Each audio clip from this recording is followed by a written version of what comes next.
Donal O'Hanlon's joy and passion for acting has lit up the stage and entertained audiences for years. Donal has become a focal point in enhancing the legacy of the New Point Players, continuing the tremendous breeding ground of acting talent brought to prominence by the legend that is Sean Hollywood. I had the pleasure of watching this talent firsthand as Donal became a fabulous foil for TaxiJo in our 2022 production. I'm intrigued by his process and want to know where this passion for acting comes from on this latest edition of The Scene.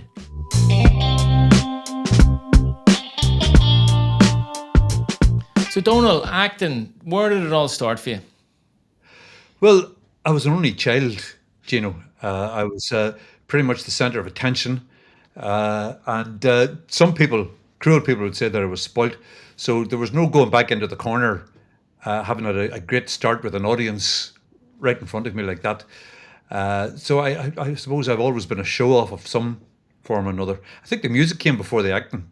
I was very used to getting up and playing a bit of music for people and concert and that sort of thing. And then Sean Hollywood, of course, dragged me into the acting. Yeah, and he was a big influence. Oh, so many people. I mean, we count in New Point from our youth group, which has been going for 47 years now. We count at least 50 people who are professionals. Some of them are lighting professionals, like the John Gallagher's and the Kieran Bagnalls and so on, set design, as well as loads and loads of actors, both in the film and on the stage. So yeah, about 50 professionals. There are others who are lecturing in drama, and indeed we have others that I don't count in the 50 people who are like barristers who say they learned how to stand up and address a room and hold a room because they were in New Point Youth as youngsters. Now, of course, New Point Youth wasn't there when I was a youngster, because I'm now exceedingly old. How was it different back then? Was I sort of experienced from when I was growing up. Obviously, a lot of my family's involved in acting, and I remember growing up, it was like it was the biggest thing that you could do. Nearly, it was like, because you had 4 channels on TV. Well, as it was seen as this like unclimbable mountain years ago, and now it seems a lot more attainable for people. I think it is. I mean, the likes of you are able to pull guys like me into your videos. They're certainly, it makes it more accessible for the ordinary bloke to get involved. I think styles of acting have changed from the more formal style. I think you got a lot of stage actors bringing the big dramatic voice onto the screen in their time, and of course that didn't suit it at all. When you look at films like, say, Wuthering Heights, you can see a lot of stage acting. Take something that's gone a long time like Doctor Who, and you consider the early Doctor Who's compared to the current Doctor Who's. They're totally different. The loudness of Tom Baker declaiming across the airwaves is totally different to the subtlety you're getting now. So they have certainly, and maybe the technology has made them, that the sound man is saying, in the name of Jesus, you're roaring there, will you keep quiet and calm it down? I think there's a great change in the formality of acting, and we even noticed that in what we were doing in New Point. We talk about there was the Old Testament of New Point from it started in 1946. And when it moved on then they were doing a lot of Shakespeare, they were doing Noel Coward, shows like that. When Sean Hollywood took over, we then moved into the New Testament of Sean Hollywood, and it became a lot more fluid, the styles of acting and the type of shows that we were doing.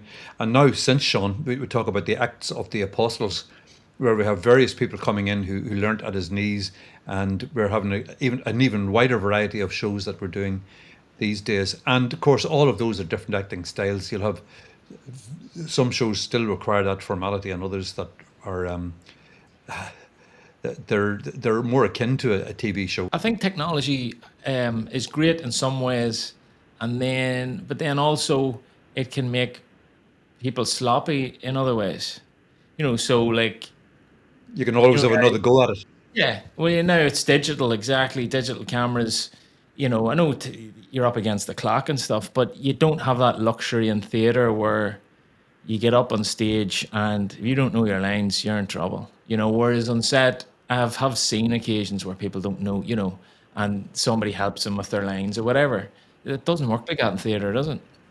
It certainly doesn't. But on the other hand, the big advantage is having a relationship with an audience and having immediate feedback Because when you're standing there, you really can manipulate people. You can manipulate the moods. You know when to lay it on. You know when to pull it back, and you know when the audience is with you. And when you're just doing that to camera, again with my limited experience in that, it's totally different. You're not getting the feedback. You know, you may get a thumbs up, or you'll get a let's go again, and let's go again, and let's go again. But you're not. That's the only feedback you're getting. You're not bringing anybody along with you. Yeah, and like styles can be completely different as well. You know, in theatre, you know, you want to be reaching the person at the back of the audience. Well, that's where the voice thing comes in. That is so different as well. Is that you have to hit the wall. You know, you're not projecting unless you hear your voice coming back at you from the back wall. Whereas if you do that, you deafen the sound man on set. And if you've seen set, actors will get into a rhythm of things where, you know, they understand what shots are coming up. They understand when the camera's not on them, you know, and then, you know, they'll build up their performance for when the close up comes in or whatever. Do you know what I mean? That's something I only learnt recently, and again in the limited experience I have in these things. I was going full guns at everything and wondering why the hell are they not engaging me as such, but they're waiting for their own close up, and then they do the real pull out the real stops. Is it just a pure passion that you just keep doing it? Is it something you have to do? Is it something when you don't do, you feel like there's something missing in your life? I think there is, but as I said, equally the music or the acting will fulfill that role. I'm hardly playing any music at all, and I'm not a bad musician, you know. I'm all right, and I've played with some great people over the years. But when the acting's going, I'm getting something satisfied, and I don't need the other. So if I dry up and I can't get these romantic leads anymore, then the music will take over, and hopefully I can do something with it again. You remember this? Take one. Oh, the pints.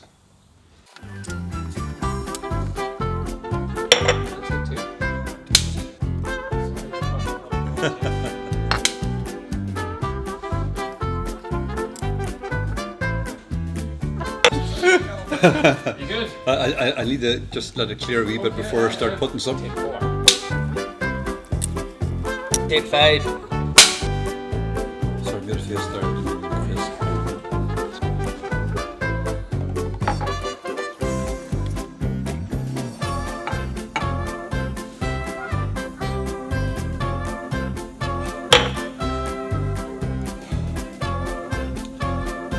Same again, please.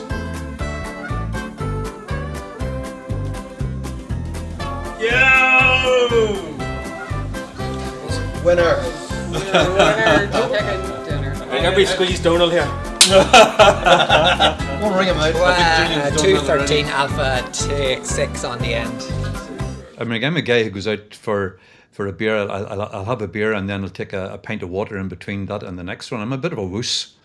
So I was somewhat taken back when you sort of said, we'll go again there, Donal, we'll try another one. I think it was sort of like the anti-Lent campaign, or you were organising maybe.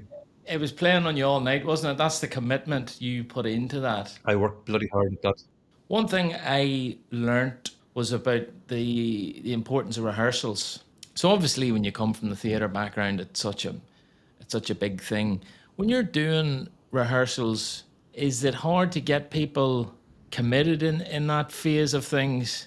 You know, if people are putting their free time into it. Well, that's it. You see, it's the amateur world, so it's people are going off and they're delivering babies, they're burying people there, and then they're coming after that to you, or there may be emergencies in the work and they're not able to get there. So very often, the first night of a show, it could be the time when you first get everybody together. But the benefits of rehearsals in general are making a relationship with the other actors, and very often what's working beneath the surface, like the swan's feet, are the things not to do.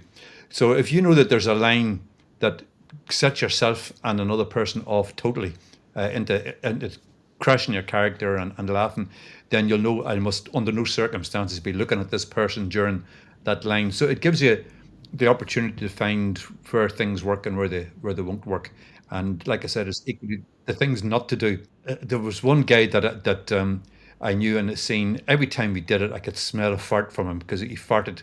And every time we did that scene, not loud, but it was always there. I don't know what it was. I mean, when I say the Our Father, I always yawn in the third line. So it is something that he had picked up, and he always farted in that scene. And it was terrible to go on, just simply in terms of busting a gut laughing, but you knew Yeah, absolutely. to Smell the compensate. fart acting, as I think Joey Tribbiani coined that in Friends. Smell the fart acting. Did he? Actually, Yeah. yeah, it works. You know, you pretend you're smelling a fart, like, Oh, yes, yes. you know what I Yeah. mean. So, yeah, it comes in handy. God, we've something to learn from you, Gino. The episode we did together of Taxi, it was made during the rehearsals, wasn't it? You It know, was. it was the most important part of that whole episode. I definitely think, particularly our stint in the vehicle together during that drive. It was just all based on dialogue. That's how the story was sold. There was no tricks or no bells or no whistles. It was just Well, acting. to be fair, you were the star in that, Gino. I mean, your monologues were magnificent. Those just, I think you actually cut a bit of them out in the final cut, but they were magnificent, those monologues. But we had the chance from the rehearsal to try out the timings of things, speed things up, or a little bit of gap between. What sort of reaction do I have in that? And you, as a director, were very solid in sort of knowing, I don't particularly want that one outdone. And so it gave us a chance for trial and error, and was a great process. So I'm glad that's stuck home with you now, that rehearse, rehearse, Absolutely. rehearse. And a screenwriter told me before about, when you write a script, always you try and get a room full of people reading it together. And because when you read something on the page, and I've experienced this a few times, something reads really well on the page, and then you say it out loud, and it just doesn't This work. is true. One reason for that is that we've been doing some historical dramas, and one of the problems is that with historical people, if you're quoting them, you're usually quoting something that they've written down in a magazine or in an article or a book they've written, and that does not translate into dialogue. The sort of sentences you'll write to describe something in an essay type thing or a book, it's very hard to Yeah. say them to somebody other as a dialogue line. So you have to find ways around that as well. So what comes off the page might be very sensible and very well written, but it's not speech. Yes, and there's a real cadence to speech and the way people talk, um, and that's sort of what's drawn me to comedy, is people on a local level around Newry and stuff, the characters you meet. So what's the scene like now in theatre? Well, as I mentioned there, we've just finished Happy Days by Samuel Beckett, and it's only about 4 years since we did another Beckett. We did Godot. And so, whereas was it last year, we did the story of Mary Kay, a story about Sean Trainor's granny, basically, who went to the States and got involved in all sorts of opium dens and brothels, trying to bring their relatives, to rescue relatives, and then came home to probably to face a death by an ungrateful child, is what the story tells us, with a bit of music in it. So you couldn't get much different. So we do tend to try to bring something different to an audience every year, so they're not seeing the same old. They might see some bits of the same old set, but they're not getting the same old story or the same old play. We're working on the youth group at the moment with 25 kids who are doing, again, a play that Sean, what he has wrote, about the Newry orphans who, in the famine, were transported to Australia, supposedly to be servants for the rich society out there, but really they were going out as a sort of breeding stock, basically. So the great story that Hugh McShane has done a lot of research on, and we're working with them. And then in September and October, we're doing The Cripple of Inishmaan, which is a great fun show to do, highly irreverent. And that'll be going on in Newry and in Armagh and other parish centres. That story about the Australian one you just mentioned, that sounds really interesting. I never heard of that ever. Yeah, they all basically they were selected to go. They had all sorts of checks on them because there had been a previous crowd of girls sent out, mainly from Belfast, who were found to be absolutely mad headers that Belfast was glad to get rid of, and who created merry hell in Australia. This next shipment was supposed to be good, clean. They actually medically examined them to make sure they were virgins and so on. That were brought out to be servants, so they were of a more, shall we say, docile nature. And they all eventually, well, not all of them, but we've got great success stories have come down the generations from that. So we can wrap the story up in terms of their legacy and how things went on for them. Very good. And how has this audience's, response to theatre and that changed over the years? Like you done I remember you were going to do shows last year or the year before in like Protestant areas and different things like that. You were putting on shows and they were very welcoming to you and all that sort of thing. Because I remember Q talking about it, and it's an experience, isn't it, to cross communities like that. Well, the general plays will go anywhere. I mean, we go off to Ballymoney and Larne and places like that every year. But I think what you're specifically getting at, there's an historical drama series we do written by Anthony Russell in the form of a trial. So we've got four. We've taken Podrick Pierce, we've taken James Craig, we've taken Darcy McGee, a Canadian guy, and we've taken Colin O'Neill, the last Gaelic Lord of Ulster. And basically, we put these guys on trial for treason against their people. So they're prosecuted by an historical figure, they're defended by an historical figure, and their other characters come in. I'm always John Mitchell in it for some reason or other. But we took the Orange Order trial, and we were invited by no less a person than Jackie MacDonald.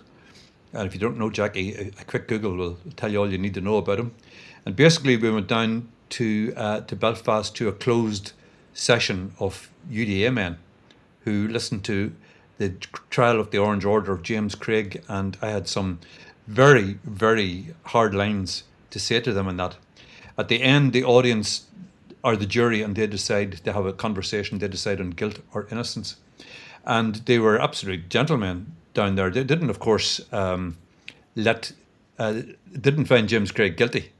And only a couple of weeks ago, on the 10th of July, we took the same play to, again, a closed house of the Orange Order in Brownlow House in Craigavon, the absolute ground zero for the Orange Order, and we put the play on there. Again, they let the man off, but we had such wonderful responses. People laughed at things that they hadn't laughed at before. They weren't laughing at us, they were laughing with us. There were funny lines.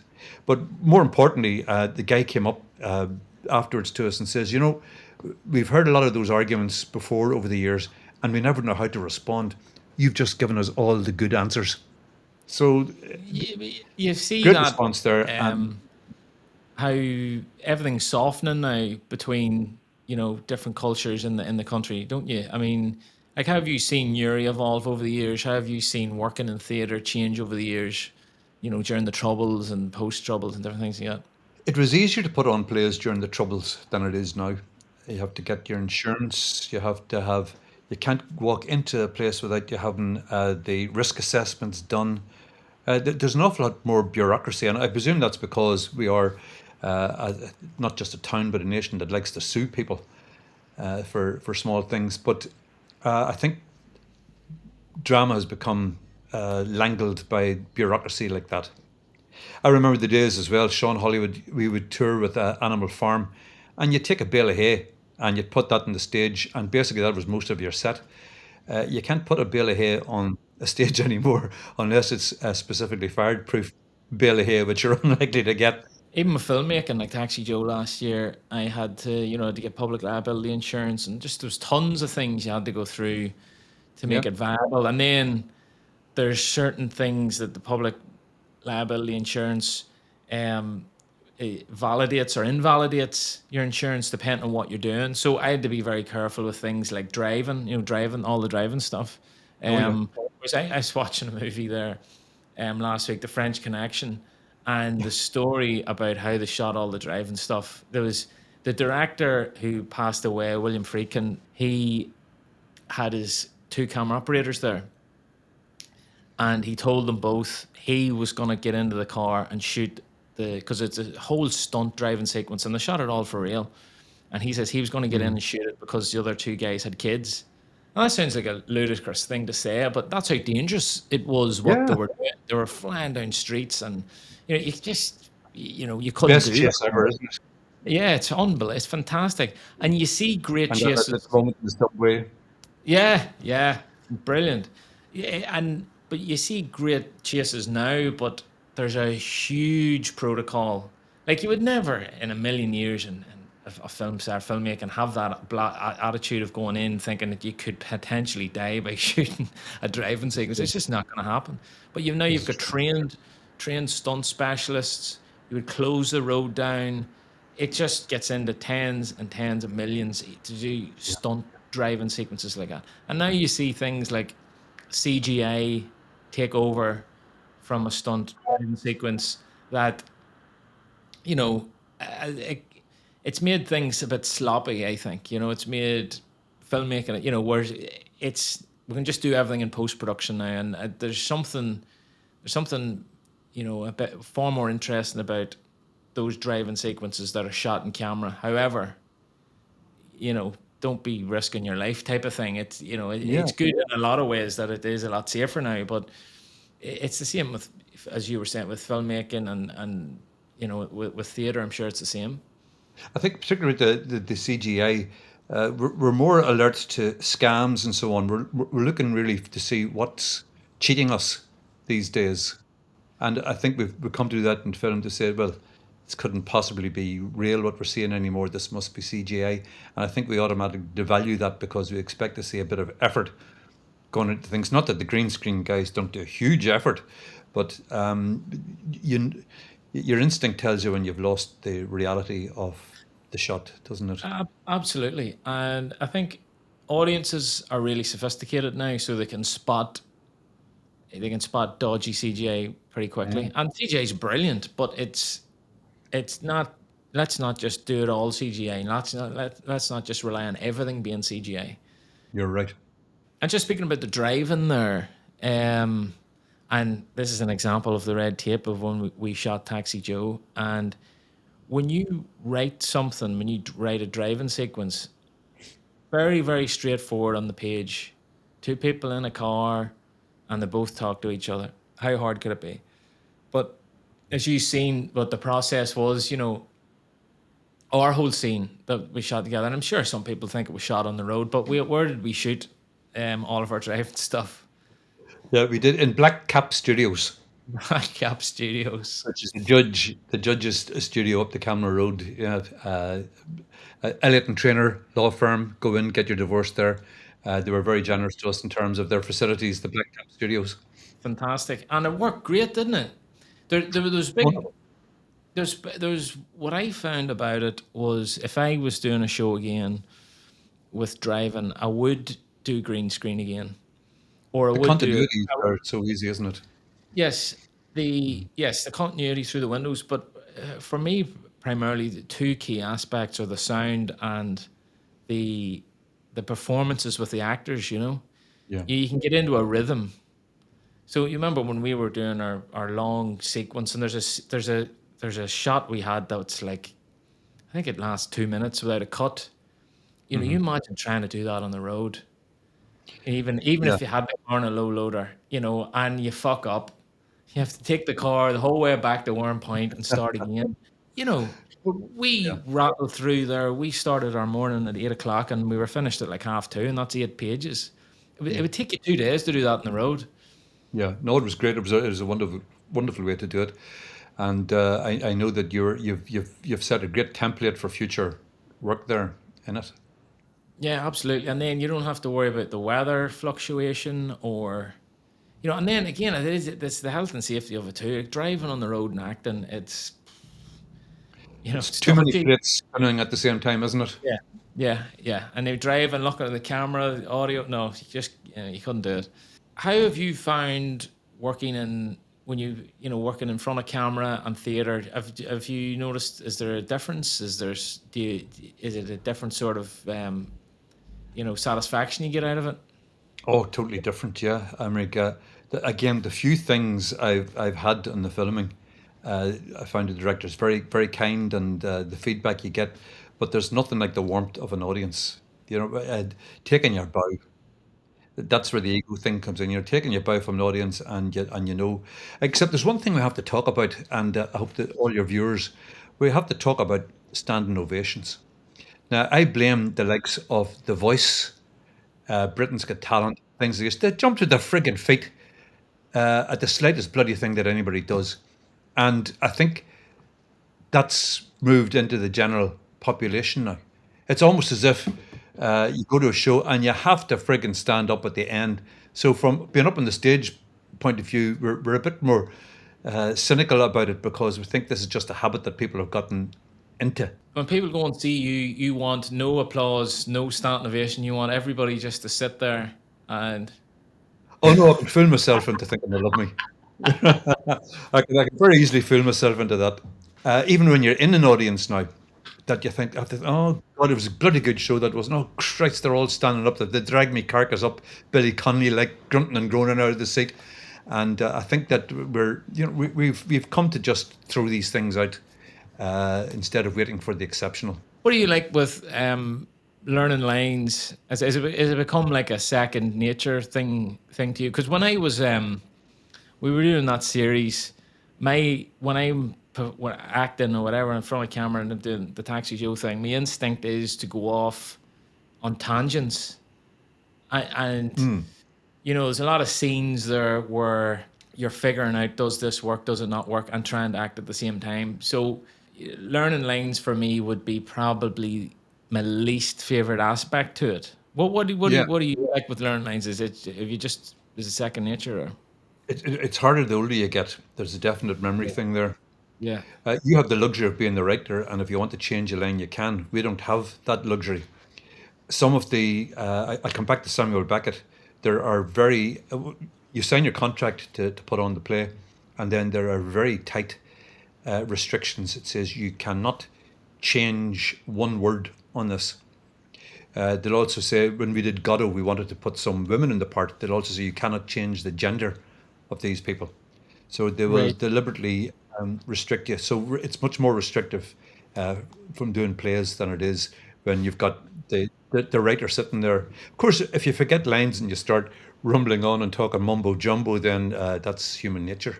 Well, you mentioned an interesting thing there about copyright. Is there different licenses when you do a play? Is there like a one where you literally can't change a thing, or can you get like a license where there's certain aspects that can let you change to be in sync with the way that the modern world is, or the way political correctness has changed or whatever?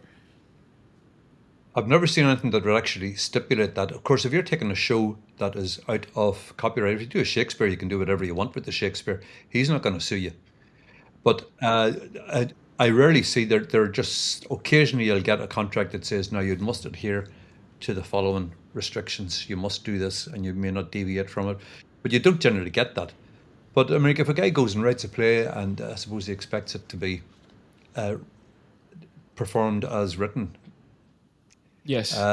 They occasionally send people out who will, we've never had a touch wood, who will check up on what you're doing to see are you following the author's intention, but they will only be for ones where you have a particularly awkward author like that.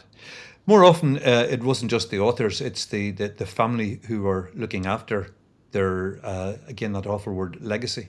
For instance, James Joyce is now out of copyright, but for years you couldn't do a damn thing with any Joyce stuff at all. The family who had control would be down on you like a ton of bricks, and that has become the same with Beckett. I'd say whenever Beckett gets out of copyright, you're going to find a lot of innovative and different performances of his work. Why is acting important then, for the local community? I think it opens up new doors in the same way as if you're seeing acting in a film, so many films expand people's horizons and challenge their beliefs in so many ways. I think good stage plays do the exact same, that they should unsettle you. Brecht always wanted to unsettle his audience, that you go into a play, it's not just a rom-com that you're always going to go to. You want to go to a play that will challenge what you firmly believe in, your morals, your ethics, and hopefully give you a good surprise somewhere along the way. as well, and have beautifully scripted. I think we learn from listening to beautifully thought out words, hearing them spoken, and somewhere in the subconscious adopting them ourselves. Apart from the communal benefits of people going out and getting together and being able to talk about issues then after the show. If you go to a show that's controversial and there's people holding up the bar in the theatre afterwards and talking about it, that's good for all our heads. That's good for the community. It expands your horizons beyond the bland and banal and the predictable. It's a great outlet, isn't it? To get away from stuff that's bugging you or work or whatever. I find when I'm not like we haven't done a video in a long time since Christmas, TaxiJo video, and I find when you don't do it, you miss it. You miss that. It's very therapeutic in a way, when you especially if I'm doing a rant about something, in the news or whatever. It's a good way to get some stuff off your chest. But It helps you articulate your opinions. There's something that's annoying you about that, but you can't always put the nail on the thing until you've yeah, actually said it to somebody what's annoying you about it. I think there's also a very weird thing that just came into my head there. Why do we dream? yeah. People say that when you're dreaming at night, you're processing all the things you've encountered during the day and you're trying to put them into different boxes or make connections with them. I think in many ways that theatre does that. You go to a really good play and it transports you elsewhere. You're empathizing with something that's happened in a person's life on stage. You're relating that to yourself. It may in some way, I don't know, be useful down the road to you to see somebody else's human experience on a stage or on a film. I think it's all stored in a box back there and will be drawn out and used sometime. For instance, I still won't go to Turkey. I never will because of Midnight Express. Filmmaking isn't just people talking. There's a visual aspect to it, and it's the same with theater. There's theatrics to it. That if the the theatrics weren't essential, then what's the point in having theater? You would just write a load of words and do a radio play with it or something. There's You're right. something words can't define why these things work. It's about the experience of people going to see them or be in them and express themselves within that. That's right. People are in the situation. You're an observer of it, and either you empathise with them or you don't. But you'll pick up something from the experience and tuck it away, and it'll mean something to you. Possibly in one of your dreams, it'll resolve something out there. I'm a great believer in the use of the subconscious to sort things out and process and do things.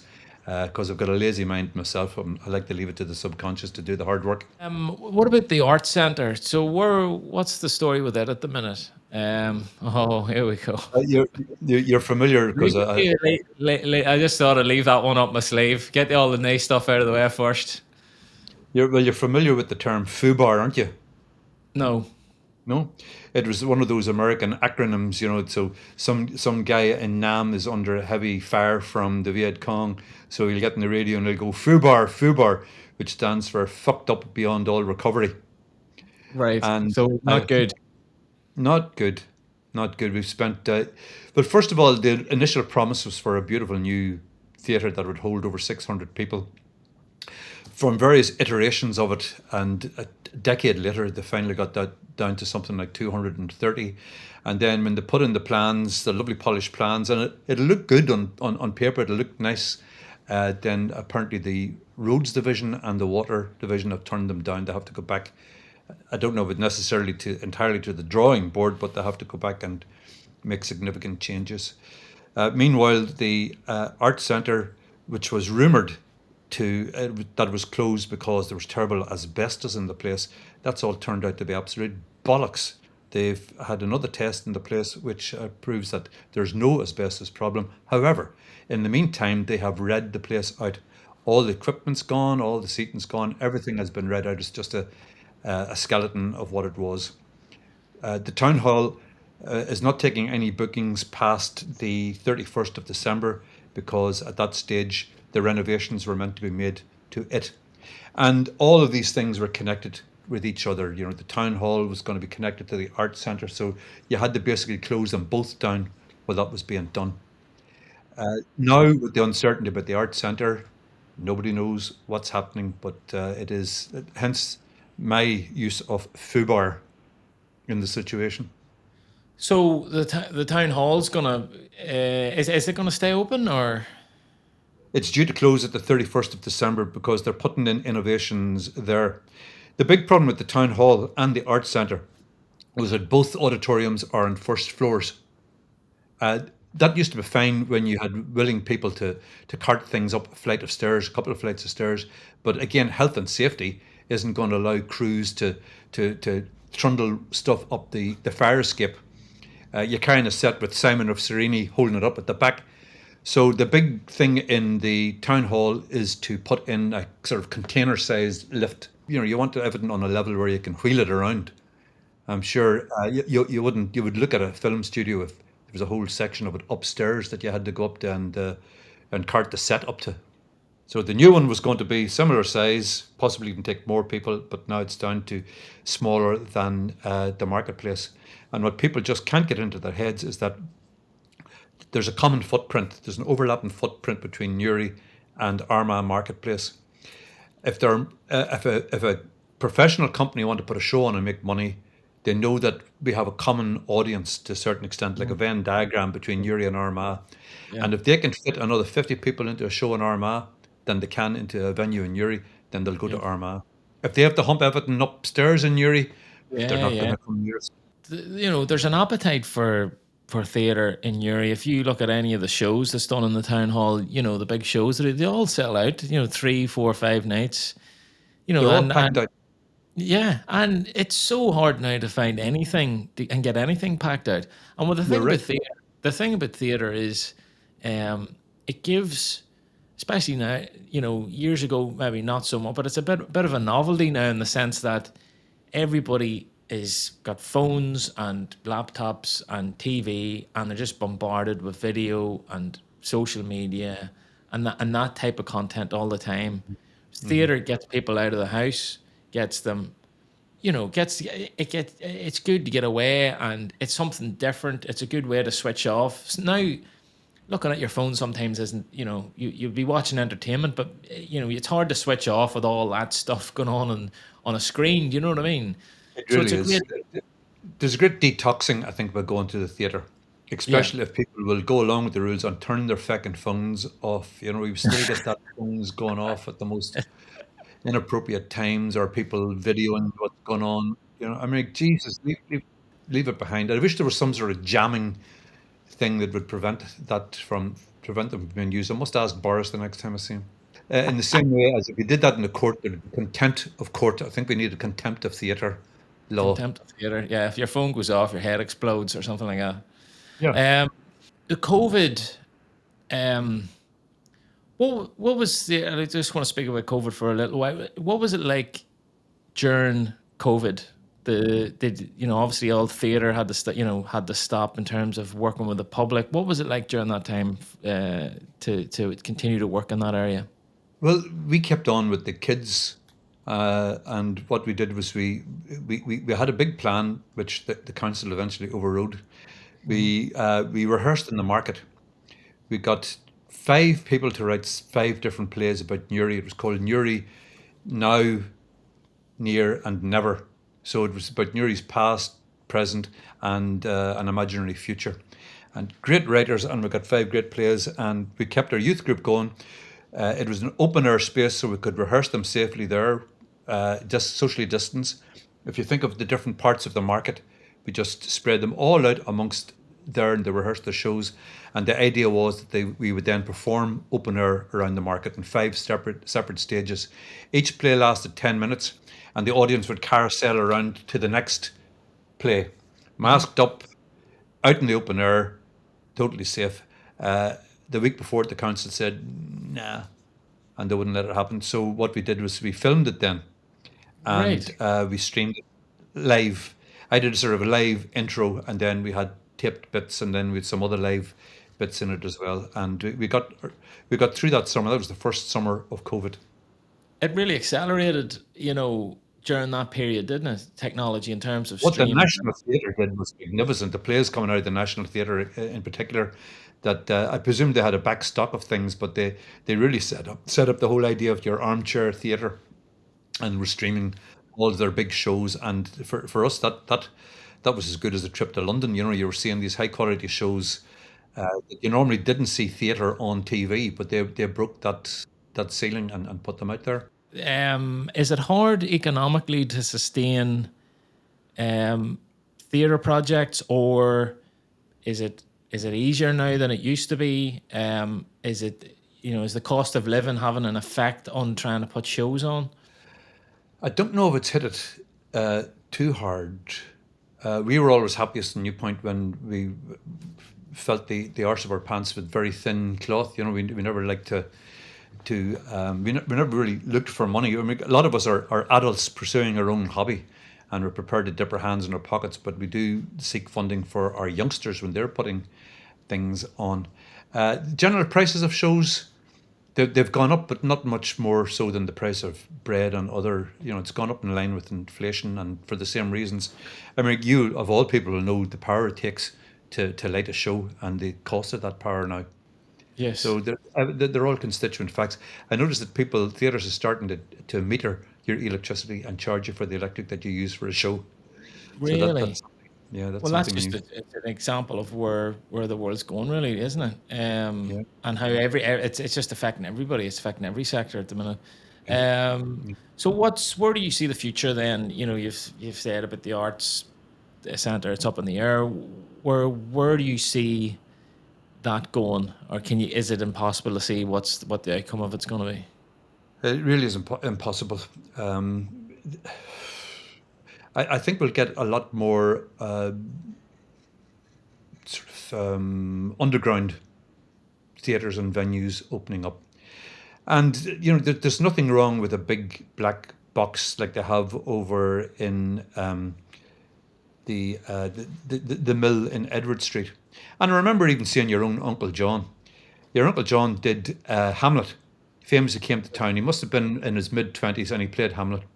And it was in an industrial unit out in Carnbane. And it was packed. And his poor mother had to watch John walk onto the stage bollock naked in that show. We referred to it after that as the whanger in the hangar. Yeah, it was a wonderful venue for a show, and I think we'll get more of that.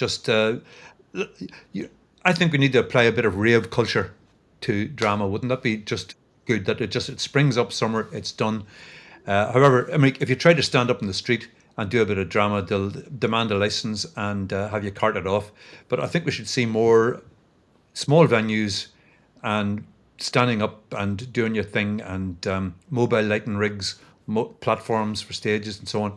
A lot more of that. If the powers that be can't provide for us, then we have to look after ourselves, and that's not an unhealthy way to be. And do you see social media then being a good outlet for that, a good, to help promote things like that? And the promotion is great in social media. You can't argue with that. It's wonderful. We have to plug everything on that. I don't know how the poster boys are doing these days, because everybody just makes their own poster and puts it up on social media. Yes, but it's great for advertising, and people are generally kind. You very rarely see somebody say, "Well, I went to see such and such a show in the town hall, and it was absolutely shite." You don't tend to say that on social media. I have to say, I had a wonderful experience on TaxiJo working with you. I learned a lot working with you. I love the way we developed your character, and we worked on the comedy. We worked on the timings of it all. Yeah, we worked on the idea of the belief system of two different cultures that essentially potentially believe in things that are very similar, but at the same time they're miles apart from each other. It was a fantastic experience. Thank you so much for doing it. Thank you for making my fella very happy. No problem, anytime. And I hope we get to work together again in the future. That'd be great. Yeah, wish you all the best. And Gino, love what you're doing. Very innovative stuff. It's great. It's what people in Uri need more. Go political. Start excoriating those who are in control over us. Yeah, so town hall next week. We'll get it back up and running. Get the moustache on. Job done. Donal, thank you very much. Thanks for watching, and until next time, see you after.